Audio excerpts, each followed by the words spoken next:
Pilipinas, eh? Makikinig tayo lang.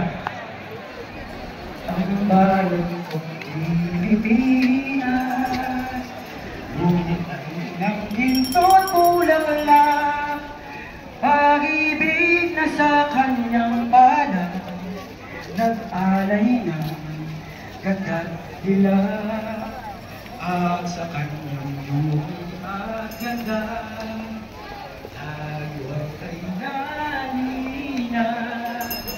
Bayan ko, biniyag ka, nasa laksa doon sa Ayan po, ibon mang may layang lumipad, kulungin mo at umiiyak. Bayan pa kayang sakdal bilang ang hibang na okay, ano masasabi nyo sa corruption? Laban sa corruption? Pilipinas ko Okay. minumutya, tulad ng hapot dalita. Lapit tayo dito. Oh, ito. Oh, plaka. Yun.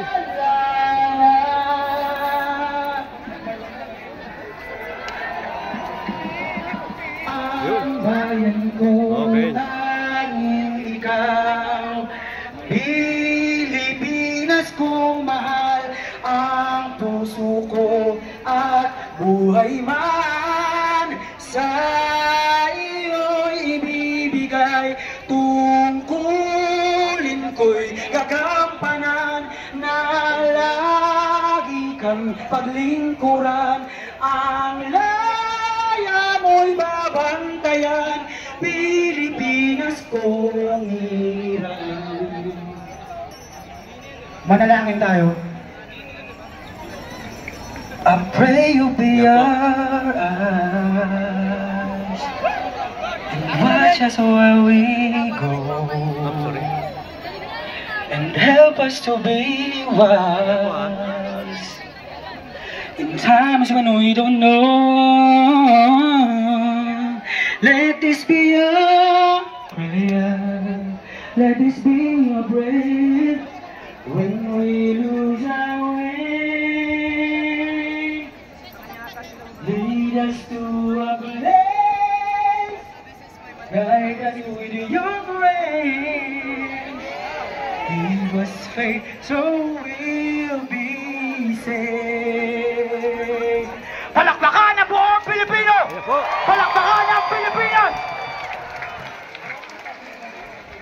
Narito po, oh. Dami Magandang nito. tanghali sa inyo lahat. Ito po ay isang malawakan na protesta dito sa bansa. Oh, Narinig ko laban yan. sa korupsyon. Narinig nila yan. Pero, you need to step one step backward to move 5 steps forward. Kailangan nilang marinig to. Handa na ba kayo mga Pilipino? Paumanhin kung hindi ko siya nakabisa, pero ito ay nanggaling sa puso at sa buong Pilipino. Mahal ko ang Pilipinas, aking lupang sinilangan. Kumpara sa kalayaan ng bayan, buong puso ko tong pag-aalayan. Lagpas 500 taon nang saupin tayo ng mga Espanyol. At 80 taon naman ang nakalipas mula na makawala tayo sa kamay. Ngunit, hanggang ngayon, mahirap at naghihikahos. Hindi dahil sa kamay ng banyaga, kundi dahil sa korupsyon ng mga ng kapwa natin Pilip. Ang ninanakaw nyo ay hindi lang kaban ng bayan, kundi mga munting pangarap ng mga kabataan. Ako, bilang isang Pinoy, ay magsisiping boses ng higit 100 milyong kong mga kababayan. Dahil mamamatay na sila sa pagiging bulag, pibe, bigay sa karahasan na ginagawa ng bansa natin. Bangon kabataan! Tayo ang sagot sagot na nakasaad sa kasaysayan. Bangon kabataan! Iparamdam nyo ang tunay na pagmamahal ng mga nasa laylayan. Bangon kabataan! Ikaw ang magliligtas sa nalulunod nating bayan. At tayo ang magsisilbing apoy sa pinatay na liwanag ng mga magnanakaw upang magsilbing gabay ng mga susunod pang henerasyon na tinding-hindi na muling ipaagaw. Tama? Wala akong pinapanigang kulay. Ang pagparito ko ay para ganapan ng gampaning ipinagkaloob sa akin ng lupang sinilangan. Ang ibangon muli ang Pilipinas. Oo. Yan po yung hinanayin nila. Hindi kami titigil. Wish sana mamatay na ang lahat ng kurakot sa Pilipinas. Oh, kamtindi. Mas malayano sa pinakabayarang natin sa buong mundo. Habang kayo ay magagahan ng sakyan ng mga naghahatid gusto. Maria at tumaba naman kayo. Nang maramdaman nyo yung sigaw at inahin ng mga nahihirapan. Kaya, sa bawat kalulunod na problema, Anong masasabi nyo? Anong masasabi nyo? Laban sa korupsyon.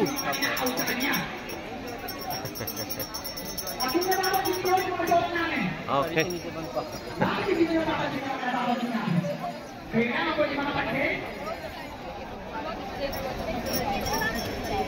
Ginagawa ko ito na nakakaloob ang bukas ng milyong-milyong mga kabataan.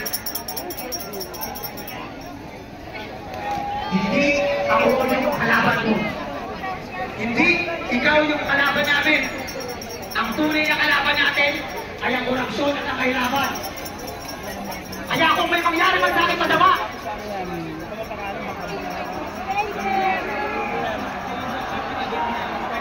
Nasaan ba yung nagsasalita? kaya kung may mangyari man sa akin masama, Ayun.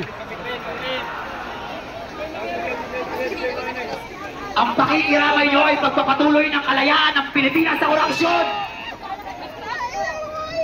Pababain, Ayun. tanggalin, Hop. at pagbayarin lahat ng kasali sa pamamalakad ng korupsyon. Hindi ko na kayo iisa-isahin. Lahat kayo! Dahil ito ang tunay na boses ng Pilipinas. Nakikinig, nakikita at tutusubaybayan namin kayo simula sa tagbabata namin. At kayo mismo ang nagsabi na kami ang pag-asa ng bayan. Kung hindi kayo titigil, hindi rin kami titigil. Kung hindi kami pakitigan, wala nang pag-asa ang Pilipinas. Kung hindi kami pagbibigyan, sa alat ng puso na kayo iiwas.